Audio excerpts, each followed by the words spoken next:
नारायण नमस्कृत्य नरं चैव नरोत्तमं देवीं सरस्वतीं व्यासं ततो जयं मुदीरयेत् नष्टप्रायेषु भद्रेषु नित्यं भागवत सेवया भगवती उत्तम श्लोके भक्तिर्भवति नैष्टिकी। हरे कृष्णा कृष्ण कृष्णा हरे हरे हरे राम राम राम हरे हरे। जय जगत गुरु श्रील प्रभुपाद की जय। शिला गुरुदेव महाष्टुंग गोस्वामी महाराज की जय। जय भगवत गीता जी टीच की जय। श्री ईशोपनिषद की जय। श्रीमद् भागवतम पुराण की जय। द गौर प्रेमानंदे हरि हरि बोल। Hare Krishna, dear devotees. First of all, thank you very much, His Grace Amrish Prabhu, Her Grace Purna Pragya Devi Dasi Mataji, His Grace Krishna Samarpan Krishna Prabhu for organizing these classes and giving me this chance to share my realizations. And thank you very much, Hare Krishna Prabhuji. So we are on Shri Isopanishad, Mantra 11. I'll see if I can share my screen. Yes.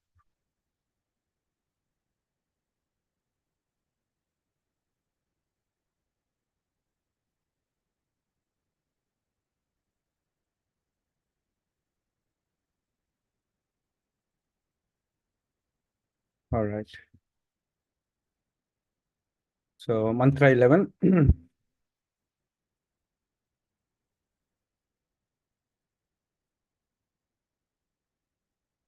Vidyam ch yas tadvedo bhayam saha avidya mrityum tirtava vidyamritam ashnute vidyam ch yas tadvedo bhayam saha avidya amritam tirtava vidyamritam ashnute vidyam ch yas tadvedo bhayam saha mritam tirtava. Sorry, avidyaya mrityum tirtava vidyamritam ashnute vidyam ch yas tadvedo bhayam saha avidyaya mrityum tirtava vidyamritam ashnute. So intermediate devotees are here, so can Hare Krishna pass Prabhu. Hare Krishna, Prabhu. Hare Krishna Prabhu. Can you see the screen? Yeah, yes, Prabhu. Sir, Prabhu, I'm having viral, so my singing the shloka might be affected, but I will still try. Oh, Okay, Prabhu. Yeah. yes, Prabhu. Vidyam cha yash tad vedobhyam saha avidyaya mrityum tirtva vidyayamritam ashnute. Very nice. विद्यां च यश तद्वेदो भयं सह अविद्यया मृत्युं तीर्त्वा विद्यायामृतम् अश्नुते विद्यां च यश तद्वेदो भयं सह अविद्यया मृत्युं तीर्त्वा विद्यायामृतम् अश्नुते. Very good, Prabhuji. Very nice. Okay. Is anybody else wants to recite? Yes, Prabhu. Can I recite, please? Yes, Prabhuji. Hare Krishna. Thank you. Vidyam cha yas तद्वेदो भयं सः अविद्यया मृत्युं तीर्त्वा विद्ययामृतम् अश्नुते विद्यां च विद्यां च यस्तद्वेदो भयं सः अविद्यया मृत्युं तीर्त्वा विद्ययामृतम् अश्नुते विद्यां विद्यां च यस्तद्वेदो भयं सः अविद्ययामृतं पीत्वा विद्ययामृतम् अश्नुते. Thank you. Thank you, Prabhuji. Hare Krishna. Okay. Hare Krishna Pas Prabhu, you seems very sick. Is it all right? Will you be able to read, or I can read if you not very well? I can try, Prabhu. I might get, sometime the throat is too dry, so I might cough, but then Okay. I can try to read. Okay. No, that's all right then. You can try, but otherwise I'll read it, Prabhuji, if you feel really. Starting paragraphs I can read, Prabhu, and maybe then you can continue. Yeah, Okay. it's Okay. thank you, Prabhu. Thank you. Synonyms. Vidyam, knowledge in fact. Cha, and. Avidyam, nescience. Cha, and. Yah, a person who. Tat, that. Ved, knows. Ubhayam, both. Saha, simultaneously. Avidyaya, by culture of nescience. Mrityum, repeated death. Tirtva, transcending. Vidyaya, by culture of knowledge. Amritam, deathlessness. Ashnute, enjoys. Knowledge in fact and nescience, and a person who that knows both simultaneously. By culture of nescience, repeated death transcending. By culture of knowledge, deathlessness enjoys. So yeah, so word towards synonym translated and purport by Jagadguru Srila Prabhupada, Jagadguru Srila Prabhupada ki jai. So from word towards synonyms, we can derive the understanding what this mantra is talking about. So vidyam cha avidyam cha. Yes. So knowledge in fact and nescience. So no, vidyam is knowledge, avidyam is nescience. They a person who, yes, tad vedo bhayam saha, tad that knows both simultaneously. Saha. So both together. So avidya mrityum tirtava. Avidya, by culture of nescience, mrityum, repeated death. Tirtava, transcending. So by culture, the repeated death is transcending by culture of this nescience. Vidyaya, by culture of knowledge. Amritam, deathlessness. Ashnute, enjoys. And by culture of knowledge, this deathlessness, Amritam, enjoys. So it's talking about Vidya and Avidya simultaneously, both we understand. So let's see the translation. Translation. Only one who can learn the process of nescience and that of transcendental knowledge side by side can transcend the influence of repeated birth and death and enjoy the full blessings of immortality. So yeah, the translation is clear now that only one who can learn the process of nescience and that of transcendental knowledge. So avidya and vidya side by side can transcend the influence of repeated birth and death and enjoy the full blessings of immortality. So in this mantra, it is said that we should learn Vidya and Avidya side by side. And last two mantras, we have learned that whoever following Avidya will enter into darkest region of ignorance. and two different results derived from culture of science and culture of knowledge. And what is knowledge? That is also we studied in last mantra, Bhagavad Gita, chapter 13, verse 8 to 12. And His Grace Shital Prabhu explained it very nicely in last mantra. So, but here it is said we should learn avidya also, side by side. So how we understand this and why it is said? So that is what we're going to study from His Divine Grace, Srila Prabhupada's purport and some references. Because to understand scriptures in true spirit, we need to surrender and study under the shelter of our spiritual master and parampara. Otherwise, it is impossible to get vidya in true sense. Because even like in avidya, the material so-called knowledge, we need teachers and books. So that's why the real meaning, in the real spirit, we can only understand by the commentaries and purports by our acharyas, especially Srila Prabhupada's purports. So we're going to study purport and we'll take one para by one para and understand the points. So you want me to read, Prabhuji? Past Yes, Prabhu? Prabhu, you can continue. Yeah. Okay. Okay, purport. Since the creation of the material world, everyone has been trying to attain a permanent life.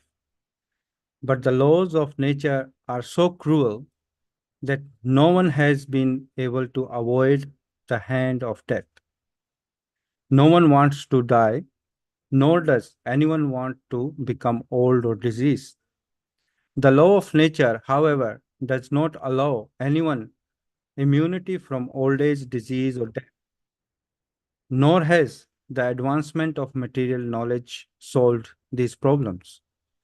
Material science can discover the nuclear bomb to accelerate the process of death, but it cannot discover anything that can protect man from the cruel hands of old age, disease, and death.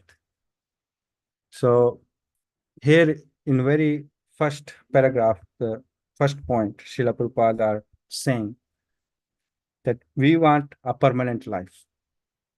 No one wants to die. And everyone wants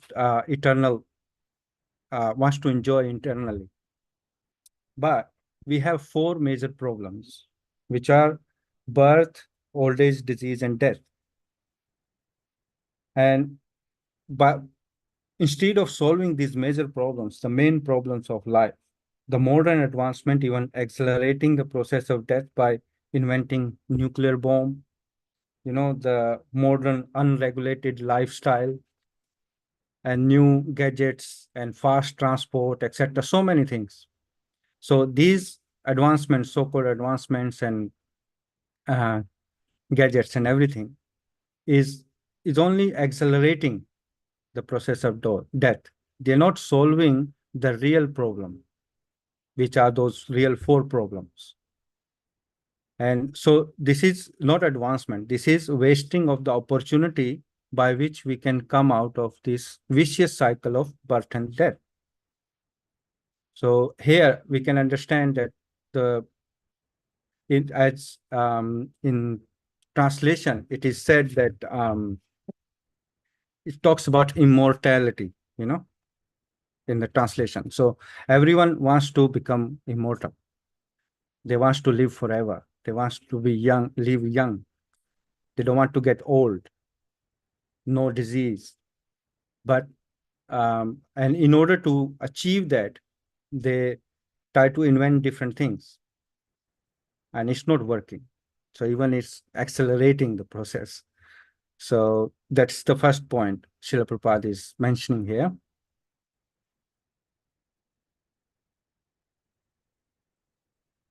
Okay, now the second para. From the Puranas, we learn of the activities of Hiranyakashipu, a king who was very much advanced materially, wanting to conquer cruel death by his material acquisitions and the strength of his nescience. He underwent a type of meditation so severe that the inhabitants of all the planetary systems became disturbed by his mystic powers. He forced the creator of the universe, the demigod Brahma, to come down to him. He then asked Brahma for the benediction of becoming Amar, by which one does not die. Brahma said that he could not award the benediction because even he, the material creator who rules all planets, is not Amar, as confirmed in the Bhagavad Gita, chapter 8, verse 17. Brahma lives a long life, but that does not mean that he is immortal. So here, in this para, we know that story of Hiranyakashipu and pastime of Lord Nrsimhadev. That Hiranyakashipu is because he's a top most materialist, and he got this mastery over nescience and mystic powers, and so he wants to become immortal on the strength of these mystic powers by pleasing Lord Brahma. But even Lord Brahma is not immortal. And this is reference in Bhagavad Gita, chapter 8, verse 17. The Lord Brahma's life, it is calculated there, is 311 trillion 40 billion Earth years. So it's very, very long. It's look like, for us, it's like immortality, but it still comes to the end. And let's see that verse is reference.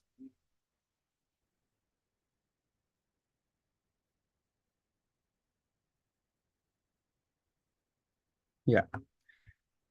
Sahasra Yuga Paryantam Aharyad Brahmano Viduhu Ratrim Yuga Saharsantam Te Ahoratra Vido Janaha. Translation: by human calculation, 1,000 ages taken together from the duration of Brahma's one day, and such also is the duration of his night. So, in the purport, Srila Prabhupada explaining that the time is calculated in higher planets is kalpa. So one kalpa is like 1,000 Chaturyugas. So what are Chaturyugas? Like this Satyuga, Treta Yuga, Dwapar Yuga, and Kali Yuga. These are 4 yugas becomes Chaturyuga. So like Kali Yuga. Now currently is Kali Yuga is progressing. So Kali Yuga is said to be 432,000 years long. And double than this duration is Dwapar Yuga, 864,000. And triple than that is Treta Yuga. It is 1,296,000 years. And the fourth time of duration of Satyuga is 1,728,000 years. So like these 4 yugas together, once they are 1,000 times, like 1,000, that becomes 1,000 Chatur Yuga, or is called 1 Kalpa. And that is 4,320,000 years. So if we times that to 30, it's like 1 month of Brahma. And then, sorry, we times that to 2, because day and night. And then it's become 8,640,000 years. And then we time to 30 for 1 month. And then we time to, then we time to 12. Then it's become 1 year of Brahma. And then such, and then we time to 100. That becomes the whole lifespan of Brahma. And it comes to be calculation as 311 trillion 40 billion earthly years. So it's such a long lifespan of, according to our earthly years. But it still comes to an end, Srila Prabhupada is saying. And Brahma, which is like immortal to us. But Srila Prabhupada are saying that in the last para of his purport, in that particular verse, that Brahma is not free from this process of birth, old age, disease, and death. However, not like us. He is directly engaged in service of the Supreme Lord. So he is at once after liberation. He's at once attains liberation. So it's not like us. Like he's still subject to those problems, but not like us, because he's very elevated, topmost living being in this. He's a creator. And let's see what Srila Prabhupada was saying in the last para. In the material universe, not even Brahma is free from the process of birth, old age, disease, and death. Brahma, however, is directly engaged in the service of the Supreme Lord in the management of this universe. Therefore, he at once attains liberation. Elevated sannyasis are promoted to Brahma's particular planet, which is Brahmalok, which is the highest planet in the material universe, and which survives all the heavenly planets in the upper strata of the planetary system. But in due course, Brahma and all the inhabitants of Brahmaloka are subject to death according to the law of material nature. So this law of material nature also works there, because it's all comes under the material creation. So nobody is superior or surpass this material, these laws of material nature. So this is the conclusion, is that no one is immortal in this material universe. Everyone has to face death, even topmost living being, Lord Brahma of this universe. And what to speak of materialists who are advanced in science. So whoever wants to become immortal by material means is going to fail. It's not going to work. It's never going to happen. So this is the conclusion. This is the main point drives Srila Prabhupada is giving the example of Hiranyakashipu, because he is the topmost materialist. He got like so many mystic powers, and he got the boon from Lord Brahma. It is equal to immortality, but again, he got defeated. So yeah, that's the one graph. Now, in the next, Srila Prabhupada are saying that Hiranya means gold and Kashipu means soft bed.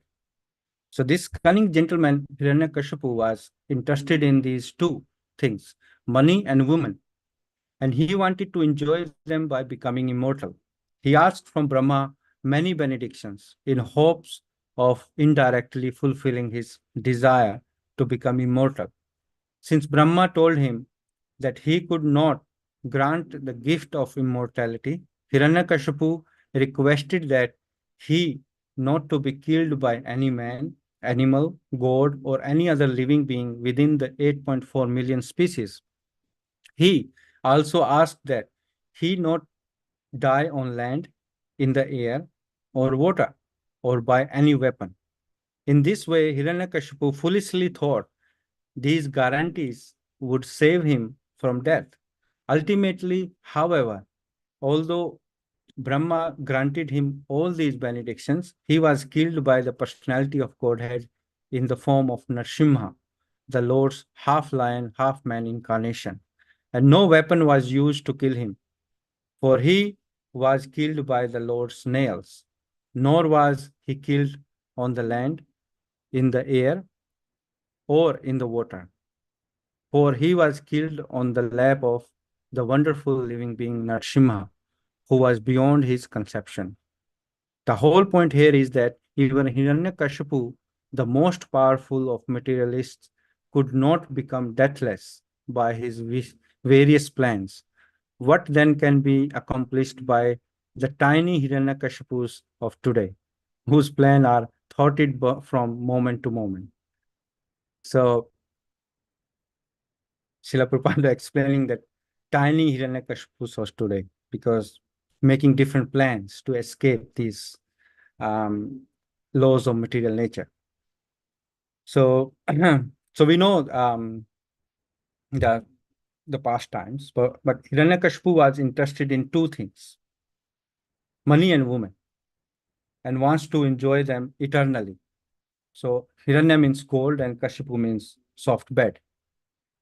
So he was advanced in material knowledge and achieved benediction from Brahma. But in the end, he got killed by Lord Nrsimhadev.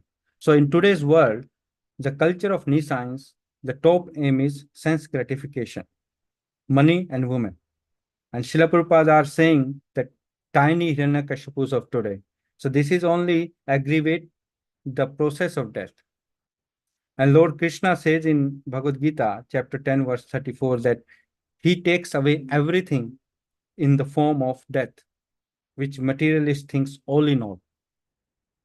So they think everything is this material thing, but at the time of death, Krishna comes as a death and takes away everything. So this says in Bhagavad Gita, chapter 10 verse 34. And it says, Mrityuhu sarvat haraschaham udbhavascha bhavishyatam kirtihi shri vaka cha narinam smritir medha dhritihi kshama. I am all devouring death, and I am the generating principle of all that is yet to be. Among women, I am fame, fortune, fine speech, memory, intelligence, steadfast, and patience. So the very first point here is Krishna is saying, I am all devouring death. And in a purport, the Srila Prabhupada is saying that as soon as a man is born, he dies at every moment. Thus, death is devouring every living entity at every moment. But the last stroke is called death itself. That death is Krishna.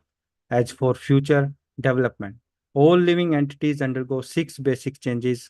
They are born, they grow, they remain for some time, they reproduce, they dwindle, and finally they vanish.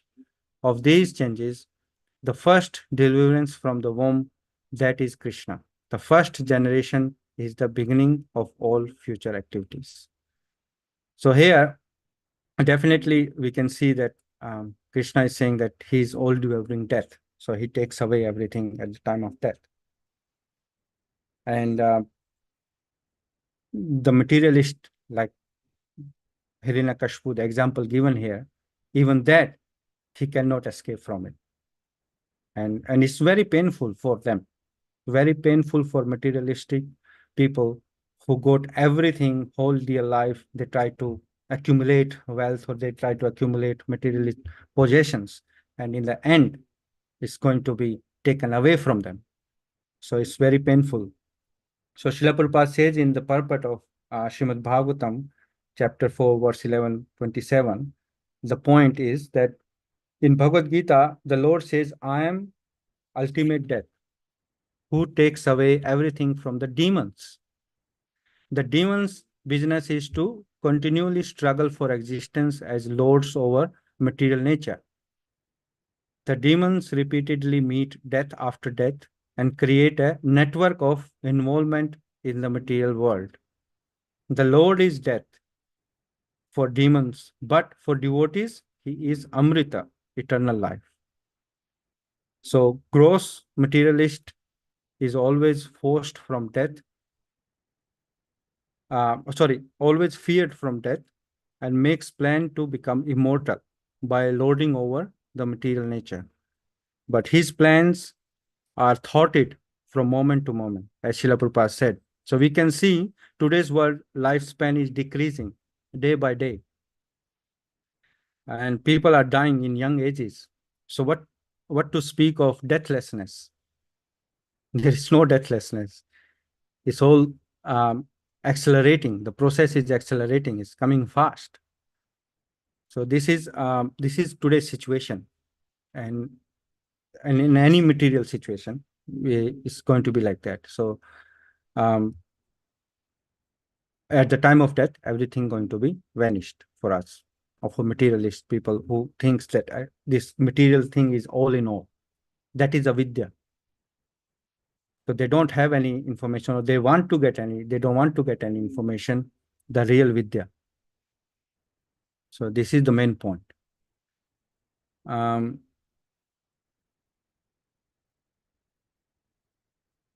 Yeah. So we'll read the next para. Is there any question so far? Past Prabhu, is everything Yes, Prabhu, everything is clear. okay? All good. All good. Right. So the next is Srila Prabhupada saying that Shri Isopanishad instructs us not to make one-sided attempt. Um, yeah, to win the struggle for existence.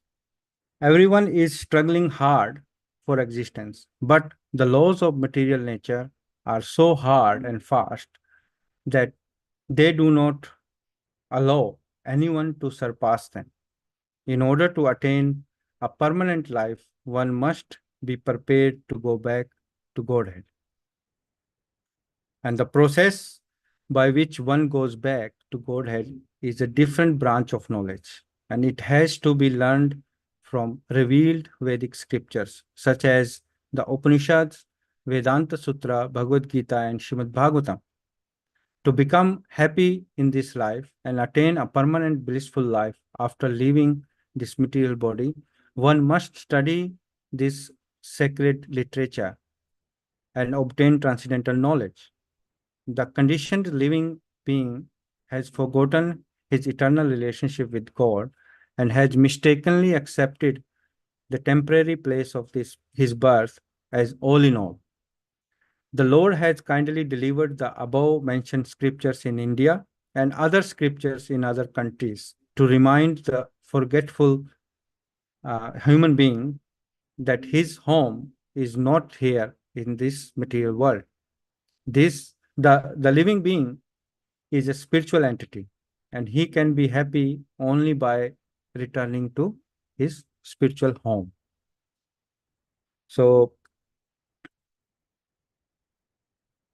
God is or sorry, the main point here is that not to take one-sided attempt to win the struggle for existence. Yes, we all struggle, we all struggling in this world, but the struggle for existence is not all in all. There is knowledge how to come out of this struggle in revealed scriptures, how to live blissful eternal life, which is by rendering loving devotional service to the Lord. To teach this, the Lord has given scriptures, even in different parts of the earth or different countries. All religions teach how to serve God and take shelter of God and his messengers and servants. So we can see like in different like Christianity and a Muslim religion, all scriptures, they all talks about God and how to how to serve, how to love, love of God. So it's like different religions, but the revealed scriptures are in, as Srila Prabhupada said, that is very kindly Lord revealed in India. So those like Srimad Bhagavatam, Srimad Bhagavad Gita. So we can get the direct information of the Lord from there on these scriptures. So these scriptures gives a real vidya. They give us real knowledge that talks about our real position and who's God. Yeah, so this is the main point from this here. Now next. From his kingdom, the personality of Godhead sends his bona fide servants to propagate this message by which one can return to Godhead. And sometimes the Lord comes himself to do this work, since all living beings are his beloved sons, his parts and parcels. God is more sorry than we ourselves to see the sufferings we are constantly undergoing in this material condition. The miseries of this material world serve to indirectly remind us of our incompatibility with dead matter. Intelligent living entities generally take note of these reminders and engage themselves in the culture of Vidya or transcendental knowledge. Human life is the best opportunity for the culture of spiritual knowledge, and a human being who does not take advantage of this opportunity is called Naradhama, the lowest of human beings. So this is the opportunity, So Srila Prabhupada is making the point here that the God is more sorry than us to see the suffering. So he is our supreme father and we are part and parcel of him.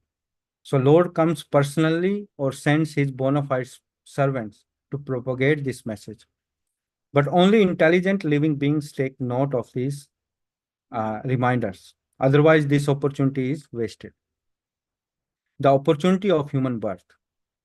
That's the opportunity we're talking about. Because this human birth is very rare. Prahlad Maharaj says that Durlabham Manusam Janma. So this Manusam Janma, this human birth is Durlabh, very rare.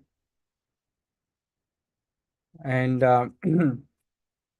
and we should take advantage of this opportunity. So we need to become intelligent. Krishna yei bhaje sei bada chatur. So anyone who becomes Krishna consciousness, he must be very, very intelligent.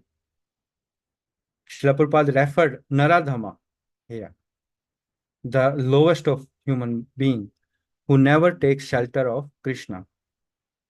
So previously we already studied that like 4 types of miscreants who do not come under the shelter of Lord Krishna.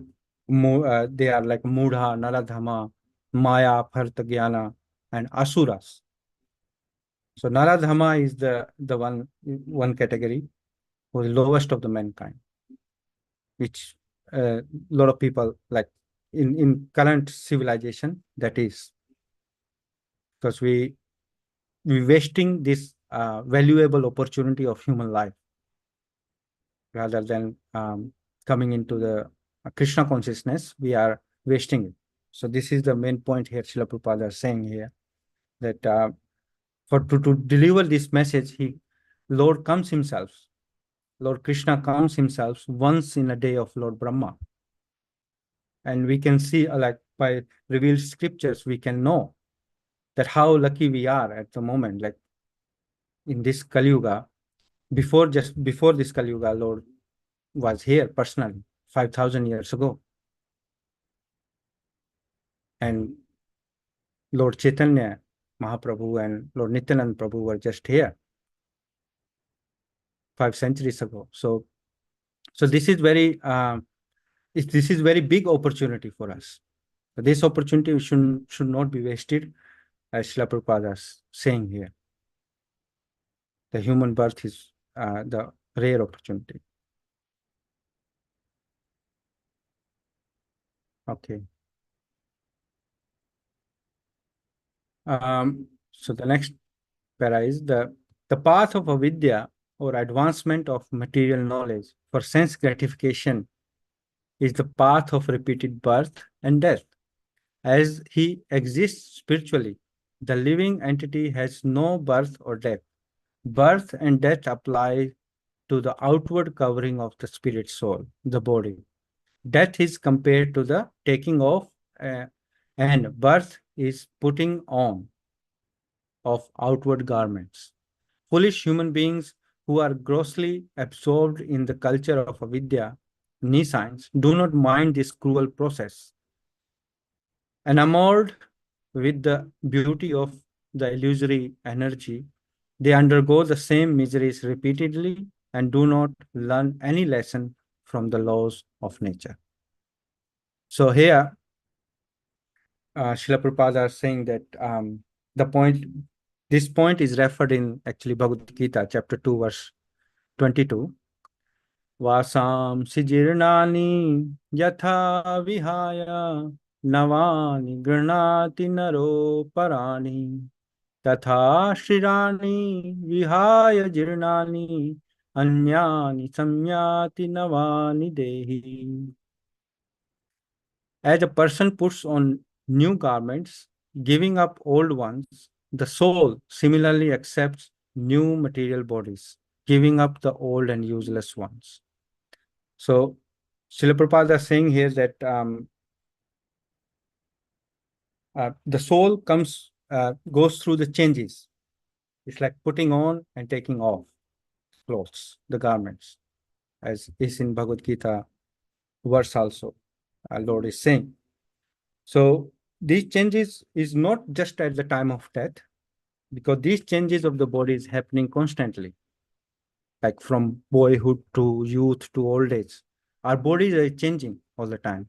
And this is mentioned in chapter 2, verse 13 as well, that dehi no asmin yatha dehe kaumaram yovanam jara tatha dehantara praptir dhiras tatra namuyyati. So dhir person is not bewildered.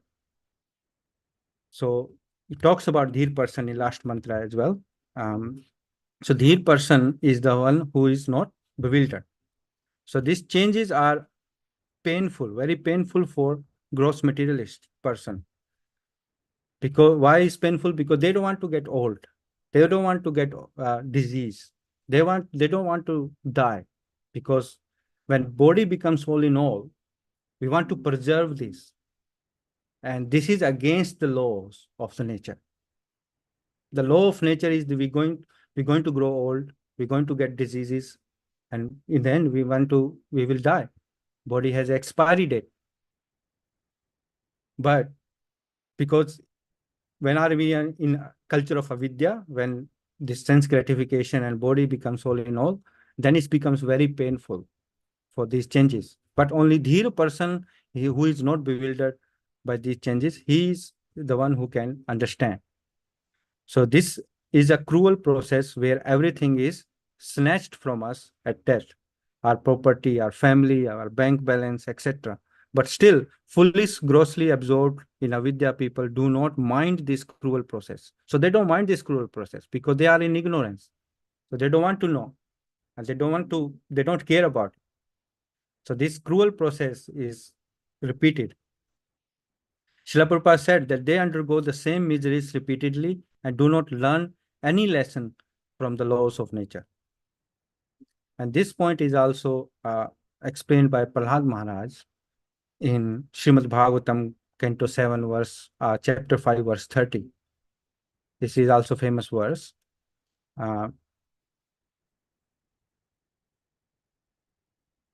Shri Prahlad Vacha Matirna Krishne Parataha Svato Va Mitho Abhipratheta Grihivratana Adanta Gobhir Vishitam Tamishram Punaha Punaschar Charvita Charvananam Punaha Punascharvita Charvananam. So it's chewing the chew.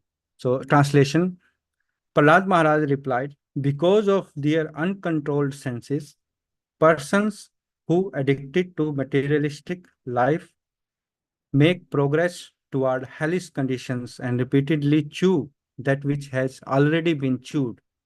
Their inclinations toward Krishna are never aroused, either by the instructions of others, by their own effort, or by the combination of both. So people, they do not mind. They just punas charvita charvanana. So again and again. And in a purport, I just read this point, Srila Prabhupada saying, thus, his only business is punaha punas charvita charvanana, chewing the chewed again and again. The aim of such politicians and academic scholars is to enjoy this material world with their bodily senses. Therefore, it is clearly stated here that those who are grahavrata, whose only aim is to live comfortably with the body in the material world, cannot understand Krishna. The two expressions grahavrata and charvita charvanana indicates that a materialistic person tries to enjoy sense gratification in different bodily forms, life after life, but is still unsatisfied in the name of personalism, this ism or that ism. Such persons always remain attached to the materialistic way of life, as stated in Bhagavad Gita, chapter 2, verse 44. Bhog Aishwarya Prasaktanam Taya Tayabharta Chetasam Vayavasyatmika Buddhihi Samadhau na Vidyate. In the minds of those who are too attached to sense enjoyment and material opulence, and who are bewildered by such things, the resolute determination for devotional service to the Supreme Lord does not take place. Those who are attached to material enjoyment cannot be fixed in devotional service to the Lord. They cannot understand Bhagwan, Krishna, or his instructions, Bhagavad Gita, Adanta Gobhir Visatam Tamishram. Their path actually leads towards hellish life. So this is the very important point that Srila Prabhupada are explaining here, that such people, they do not mind this cruel process, and they always bewildered by Maya and chewing the chew again and again because of no vidya, no real knowledge. And that's what makes it very, very important to read Srila Prabhupada books. Otherwise, yeah, otherwise we don't have any real knowledge. We also in avidya. So real vidya, real knowledge is by Srila Prabhupada books we can read regularly. So now, I think other devotee is not here. Okay.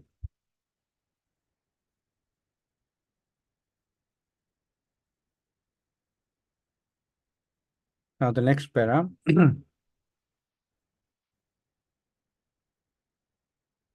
Therefore, the culture of vidya or transcendental knowledge is essential for the human being.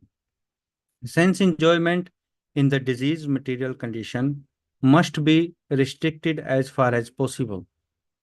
Unrestricted sense enjoyment in this bodily condition is the path of ignorance and death.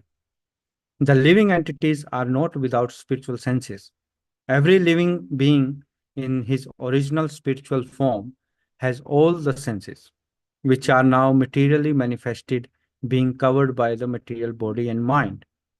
The activities of the material senses are perverted reflections of the activities of the original spiritual senses. In his diseased condition, the spirit soul engages in material activities under the material covering. Real sense enjoyment is possible only when the disease of materialism is removed. In our pure spiritual form, free from all material contamination, real enjoyment of the senses is possible. A patient must regain his health before he can truly enjoy sense pleasure again.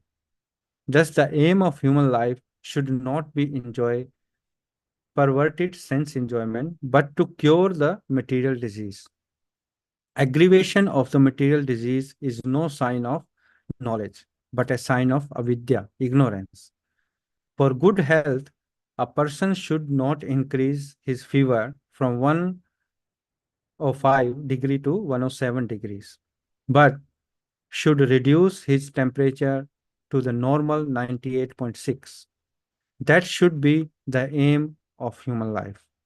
The modern trend of material civilization is to increase the temperature of the feverish material condition, which has reached the point of 107 degrees in the form of atomic energy. Meanwhile, the foolish politicians are crying that at any moment the world may go to hell. That is the result of the advancement of material knowledge and the neglect of the most important part of life. The culture of spiritual knowledge, Sri Isopanishad herein warns that we must not follow this dangerous path leading to death. On the contrary, we must develop the culture of spiritual knowledge so that we may become completely free from the cruel hands of death. So here, Srila Prabhupada is saying that the first point here is the spirit soul is not impersonal. So, like Srila Prabhupada is explaining the spiritual senses. So, spirit soul is a personal and has all the senses and mind. So, spiritual senses are pervertedly manifested in this material body. The difference is material senses and mind is perverted and centered by sense enjoyment or sense gratification by lording over the material energy. And spiritual senses and mind is pure, which is centered by serving the Lord. So this is the difference. Like when it's perverted from spirituality, like in spiritual world, we also have a spiritual body, or have spiritual senses, spiritual mind, but that is pure instead. Pure means is centered for the serving the Lord, loving devotional service to the Lord.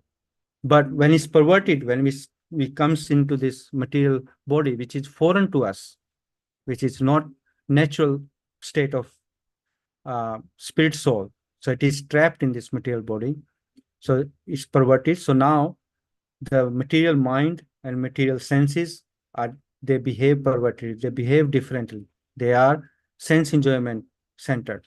So they always go for sense enjoyment, always do those things which are pleasing to the senses, or we want to get unregulated. Regulation or discipline they don't like.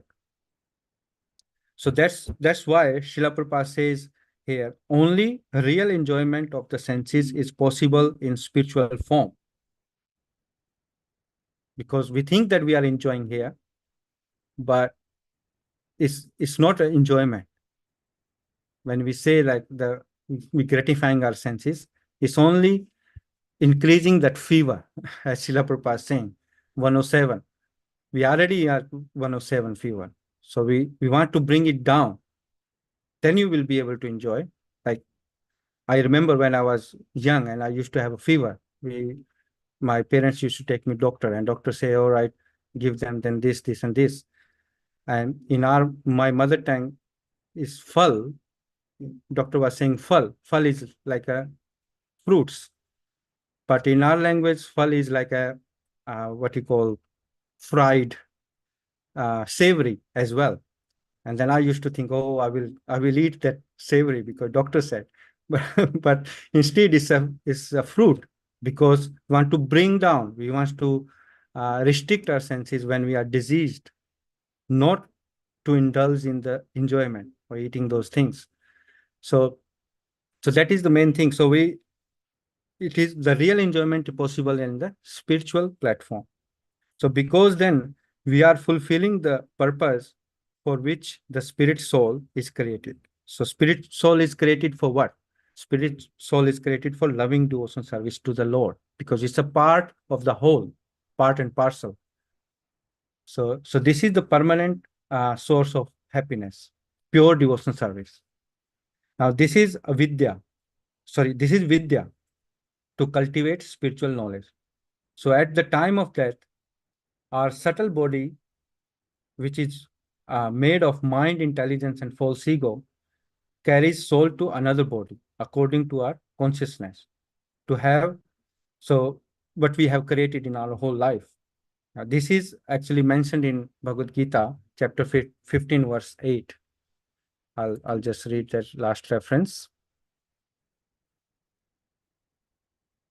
Yeah. So it says, Shariram yad avapnoti yachapi utkramatishvaraha grihi गृहीत्वैत्वानि सम्यति वायुर्गंधान इश वायुर्गंधान इवाशयात. The living entity in the material world carries his different conceptions of life from one body to another, as the air carries aromas. Thus he takes one kind of body and again quits it to take another. So Srila Prabhupada mentioned in the purport that at the time of death, the consciousness he has created will carry him to the next type of body, if he has made his consciousness like that of cat or dog, he is sure to change to a cat's or dog's body. And if he has fixed his consciousness on godly qualities, he will change into the form of a demigod. And if he has in Krishna consciousness, he will be transferred to Krishna Loka in spiritual world and will associate with Krishna. It is a false claim that after the annihilation of this body, everything is finished. The individual soul is transmigrating from one body to another, and his present body and present activities are the background of his next body. One gets a different body according to karma, and he has to quit this body in due course. It is stated here that the subtle body which carries the conception of the next body develops another body in the next life.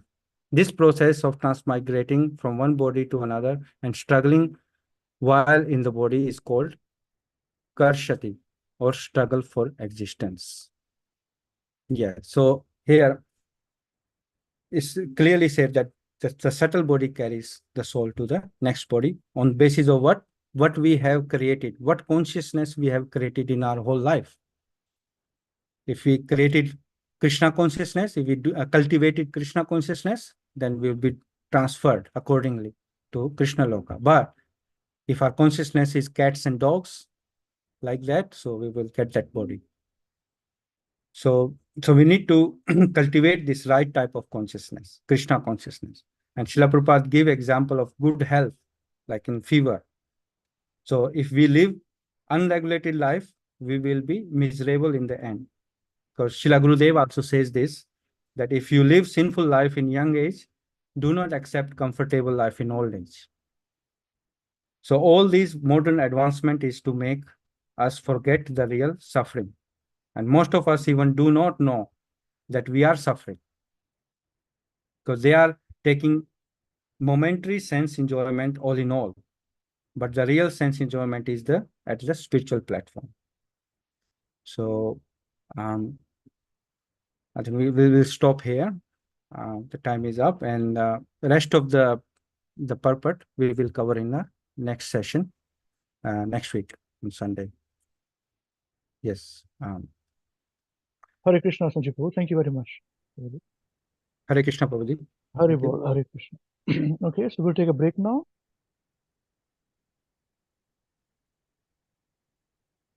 Yeah, it's 6 o'clock, so probably we'll disconnect from YouTube channel now and reconnect immediately again to start the program.